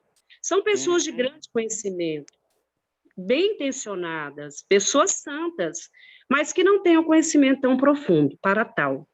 E o senhor falou em algum momento, eu não sei se eu entendi bem, mas o senhor quis tratar sobre a função da língua, né? Então, eu vi isso esse final de semana também, em Jeremias, e eu não vou me lembrar agora, no momento eu estou sem a Bíblia aqui, no local que eu estou. É o versículo, o capítulo, não me lembro, mas eu sei que é Jeremias, que fala de 6 coisas que Deus não gosta, o homicida, isso, aquilo, mas a 7ª ele abomina mesmo. A questão da língua, o irmão que leva fofoca, dissensão entre os irmãos. Então, nos traz a profunda reflexão da importância do falar. E, às vezes, o senhor pode falar muito no seu trabalho, numa aula, mas o senhor fala de palavras que edificam, o senhor fala de coisas de Deus, de coisas que animam, que fortalecem, motivam as pessoas. Isso não é falar muito. Falar muito, no meu entendimento, também está na palavra, que é falar palavras frívolas, né? Acho que é isso a palavra. Coisas em vão, coisas que maltratam, piadinhas que não edificam, palavras... Às vezes você não fala nada, uma aula inteira, 8 horas de trabalho, sem falar nada com ninguém. Quando você abre a boca e fala uma palavra, machucou o coração de 10, 20 pessoas ao mesmo tempo. Então, eu acho que Deus preocupa muito com isso, o que eu estou falando, como estou falando, por que estou falando, para quem estou falando. Em todo momento, edifica o nome do Senhor. Amém. Então, essa importância da língua é muito forte nesse sentido, no meu coração. Amém. Amém, Júnior. Júnior, eu concordo. Eu digo que isso também, mas para eu ter esse coração, eu preciso realmente dessa sabedoria aí, né? Porque se nós não tivermos essa sabedoria que vem do Senhor, a nossa tendência, e o Avelar falou muito bem sobre isso, que é a questão, há momentos que nós precisamos nos calar, realmente. Há situações, porque se a situação ela chega a um estado onde, se um calar, parece que assim as coisas, sabe, ficam um pouco mais amenas, né? Com certeza. Então, assim, essa é a importância. Nós, como cristãos, precisamos ter essa sabedoria até na hora de falar, né? Há momentos que realmente nós precisamos, sabe, de nos calarmos, realmente. E isso nós percebemos, claro, aqui no ambiente de família, no ambiente de trabalho, porque o que a gente percebe que algumas pessoas falam, não, eu gosto de falar na cara. Mas será se esse falar na cara realmente é aquilo que traz uma palavra, que traz um direcionamento, que traz um conflito, ou é uma palavra dura, uma palavra que gera morte, que traz dissensão, contenda? Então, isso nós precisamos realmente, dessa sabedoria. Amém, Júnior? Eu digo não, assim, amém, perfeito. E eu digo assim que não é fácil, é um trabalho diário, sabedoria, pedindo a Deus, porque a nossa carne clama por isso. A nossa carne clama mesmo. E se nós não orarmos, há momentos que a gente realmente dá vontade de chutar o balde, entendeu? E assim, eu percebo isso. Quando eu percebo que a situação, eu estou perdendo o controle da situação em palavras, em alguma coisa, eu tenho isso em mim. O Espírito Santo me traz em mim aquela questão, opa, não é assim. Não é isso que Deus tem, entendeu? Não é isso. Então, é esse momento que eu percebo, assim, eu acalmo, peço a Deus, Senhor, e respiro, peço a Deus sabedoria, instrução na condução daquela situação. Porque há um tempo atrás, eu já era assim, gostava de falar, gostava entendeu? E eu percebi que não é por aí. Realmente a gente precisa melhorar, isso é diário, pedindo ao Senhor realmente a misericórdia. Eu entendi a colocação do senhor, tinha entendido um pouquinho diferente, mas eu concordo plenamente. Amém. E assim, a gente tem um perfil um pouco mais sanguíneo, muitos até coléricos, né? Coléricos, né? Isso. A tendência é de você bate e volta, né? Então, fala mesmo e não é. A gente tem que respirar, como o senhor falou, pedir o discernimento, Senhor, eu falo ou eu calo? Porque ele vai dar sinal para a gente, se compensa, se é para falar. Porque todo dia é um exercício, né? E ele tem falado muito comigo também, cala a boca, não vai adiantar nada, fica quieto, vai orar. E a gente aprende muito. Amém, Júnior. Eu abri para os demais, Yoshida, alguém quer falar? Pastor Paulo, deixa eu ler o primeiro versículo aqui. Meus irmãos, somente poucos de vocês deveriam se tornar mestres na igreja, pois vocês sabem que nós, os que ensinamos, seremos julgados com mais rigor do que os outros. Tá? Essa versão aqui tem uns que fala que muito lhe é dado, muito lhe será cobrado, né? Ou seja, quem ensina a palavra, tá? Seja em cima do púlpito ou fora do púlpito, e quer falar fora do púlpito no sentido de aconselhar. Somente quem tem o papel de fazer aconselhamento, tá? E somente quem que você aconselhar, você está ensinando a palavra. Você ensinar, aconselhar algo fora da palavra, a sua responsabilidade é do mesmo tamanho. Então, você será julgado. Então, julgado por quem? Não é pelos homens, mas por Deus. Então, isso pesa a favor ou contra vocês, que Deus é que vai te julgar, entendeu? Só que outra coisa que eu quero falar é o seguinte, a respeito da fofoca. A liderança tem uma grande responsabilidade da fofoca dentro da igreja, porque a palavra fala assim, se alguém tem alguma coisa contra o irmão, ou que o irmão está fazendo de errado, você chama no particular e exorta dentro da palavra. Se o irmão não te escutou, você chama uma testemunha, vai lá e exorta. Agora, o que a liderança tem que fazer? Ah, veio um irmão e contou uma fofoca de alguém que fez alguma coisa de errado. A liderança tem que chamar os dois lados, entendeu? Colocar os dois em confronto mesmo, para fazer uma cariação frente a frente, e aí, sem tomar partido, falar, olha, dentro da palavra, quem está certo e quem está errado. Isso, ele toma um papel de juiz, isso é para acabar com a fofoca. Agora, se a liderança pega e não escuta os dois lados e já toma partido, né? Eu já fui vítima de fofoca dentro da igreja. Aliás, né, pastor Saulo, nós fomos, né? Vítimas de fofoca. Misericórdia, César. Não quero nem falar, porque vou te contar. Porque se quiser, Oh, não tem Deus. testemunho disso, tem do que uma fofoca faz, né? Então, a liderança tem que ter eu estou vendo aqui, tem vários pastores e pastoras, né? E quem está ouvindo uma fofoca, você não pode passar isso para frente de qualquer jeito. Tem que ouvir os dois lados. Então, uma fofoca, nós já vimos aí eliminar gente da igreja, famílias afetadas por causa de fofoca. E isso para fazer média com pastor, isso é que é pior. Então, eu não quero falar nome porque é chato, mas isso acontece, a gente sabe disso, entendeu? Então, a língua tem que ser muito...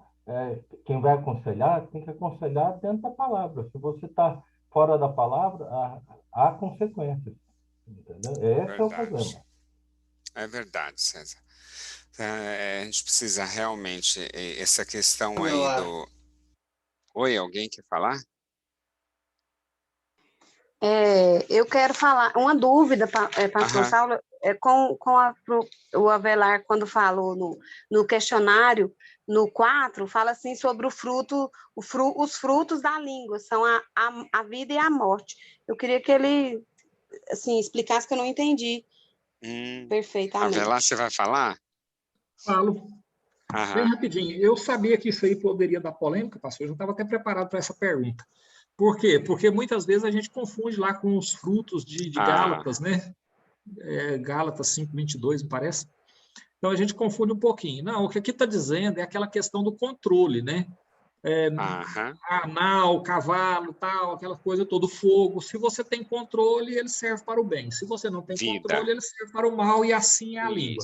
A língua sob controle, ela vai servir para o bem, ela não deve ficar guardada. Ela gera vida, né? Não. Ela tem que gerar vida com oração, com louvor, com intercessão, dando força para a pessoa, incentivando as pessoas, e se não tiver controle sobre ela, deixar a língua solta, fazendo o que quer, vai trazer morte sobre a vida da pessoa e a vida de terceiros. Então é isso. Exatamente. As possibilidades, né? Isso, é isso mesmo. Entendeu, Coleta? Sim, entendi. Amém. Muito bom a sua pergunta também. Amém? Alguém mais quer trazer, falar alguma coisa? As pastoras?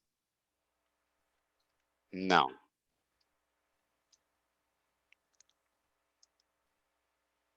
É difícil alguém não ser vítima disso. O Plínio está dizendo aí, é difícil alguém não ser vítima disso. É por isso que Deus fala que a gente tem que orar e vigiar todos o tempo, né? E aquilo que o presbítero falou, quando houver esses... precisa ser tratado. E tratado de que forma? Precisa ir direto na fonte, não dá para ouvir de terceiros. Por isso, e assim... precisa realmente ouvir as partes e ali precisa dar o direção. O que a palavra de Deus ensina, né? É isso que realmente precisa ser feito. Eu acredito que pessoas que realmente, o ministério em si que está comprometido com a verdade, de mostrar o conhecimento que é Cristo e tudo mais, ela trata essas questões, amém? Em nome de Jesus. Tá. Alguém Pastor mais? Saulo, Aham. o povo não fala, eu posso falar com mais uma pessoa. É rapidinho. Calma, Velar. Isso que o pastor, ele não gosta que pergunta, né? E eu adoro ele não gosta de entrar em polêmica. Não, mas eu acho muito, e eu gosto de falar aquilo Faz que Deus... isso não me queima, não. Eu gosto de Não, Avelar. Né? Não, Pode falar, Júnior. É porque eu sou meio prolixa, mas eu vou tentar ser curtinha. Eu acho muito importante isso que o pastor César falou, presbítero, porque Deus ministra muito isso no meu coração, de que forma? Eu aprendi também, pastor, que a gente tem que vigiar muito, e acontece toda hora, e mais é dentro da igreja mesmo. Às vezes chega alguém para contar um caso para a gente, desnecessário, já aconteceu lá atrás, você não quer saber, você não tem por que saber, você não faz parte do contexto. E Deus fala comigo por quê? Porque eu não falo dos outros, vigio muito para não falar, mas eu não vigio, eu tenho dificuldade para sair da fofoca. E aí eu aprendi uma vez uma pregação que quem cede o ouvido para fofoca peca tanto ou quanto mais do que quem está fofocando. Pensa numa coisa séria dessa. Então, eu oro todos os dias, Pai, me livra desses fofoqueiros, porque eu não quero ceder meu ouvido. Eu não quero saber.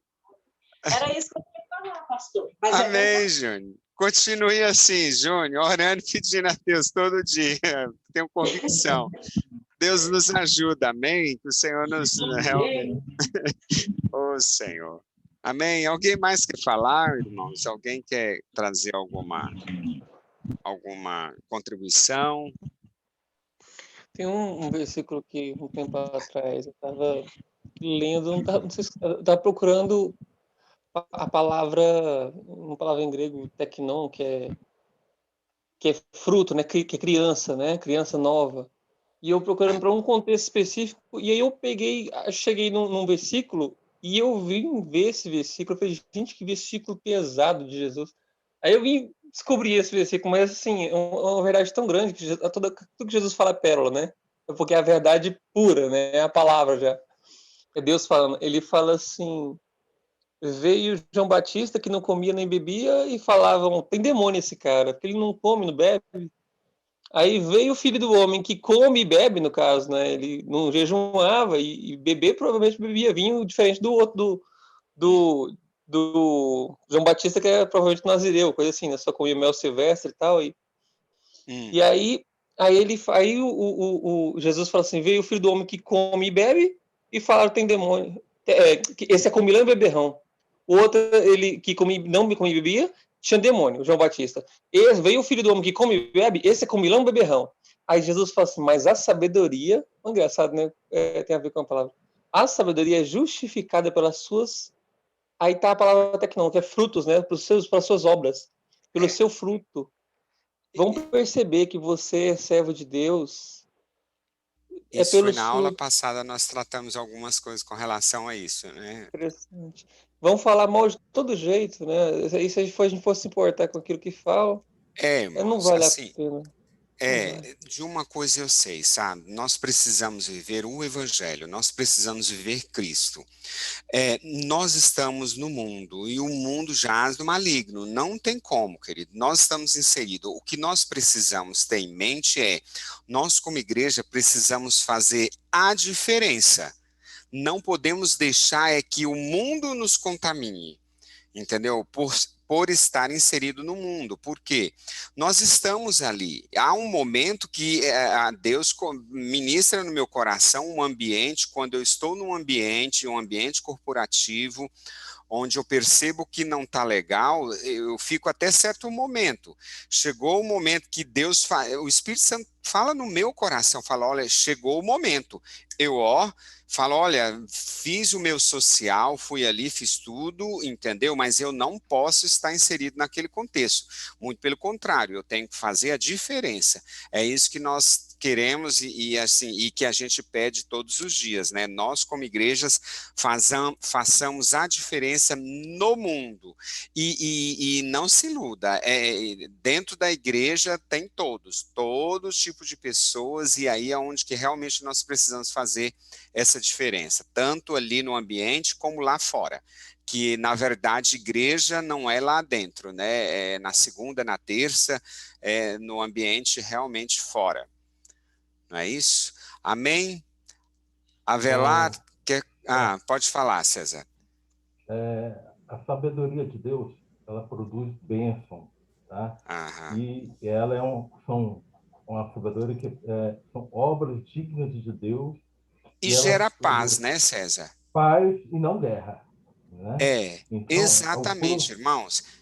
Esse é o contexto. Fruto do Espírito Santo, né? A fruto do Espírito seria mansidão, pureza, paz, indulgência, ela é tratável, plena de misericórdia, tem bons frutos, ela é imparcial, sem fingimento. Então, ela vai produzir bons frutos. São obras dignas de Deus. Amém.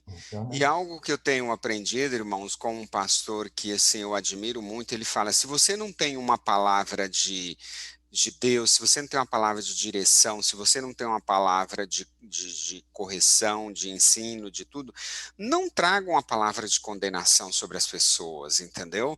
Porque isso traz problemas sérios. Nós não temos noção do que a igreja, do que o problema da igreja causa nos membros quando há essa dissensão, amém? Então, assim, não olhe para os problemas, tudo, algo que eu tenho aprendido com ele também é assim, não queira fazer as coisas de uma hora para outra, e quando vier as ofertas, se aquela oferta é muito tentadora, dê um tempo, entendeu? Porque com o tempo você vai perceber se aquilo é ou não é, entendeu? E eu tenho tentado colocar isso em prática, irmãos, e eu tenho percebido, que isso é não sei o quê.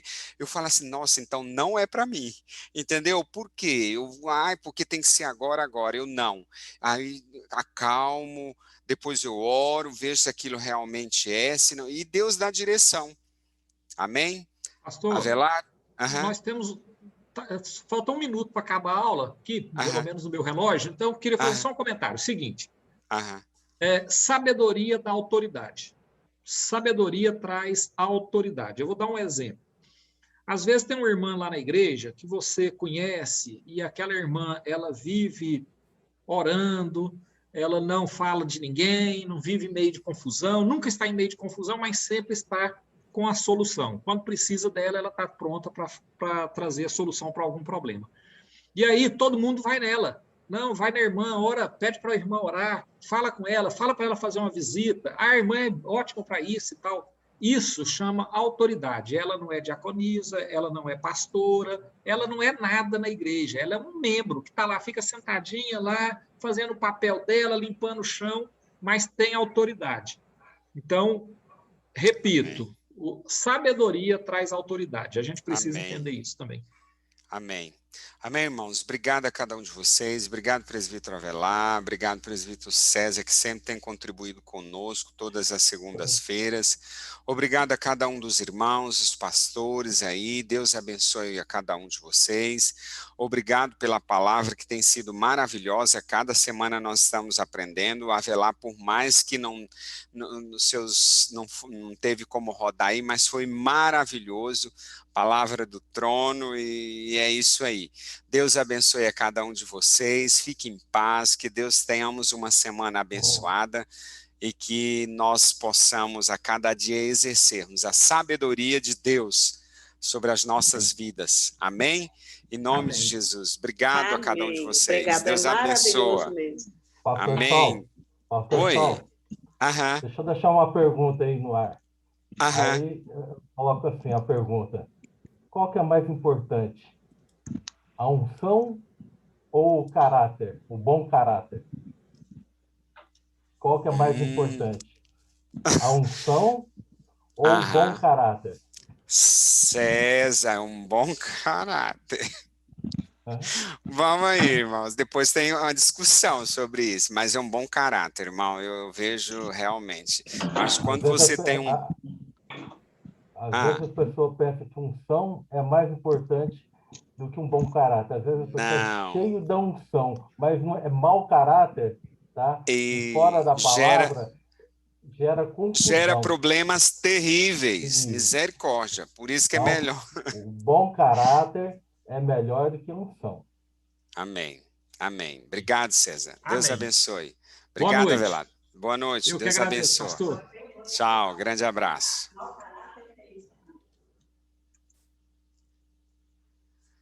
Presbítero César, você me renomeou aí? Acabou, não? Vou te renomear. Peraí.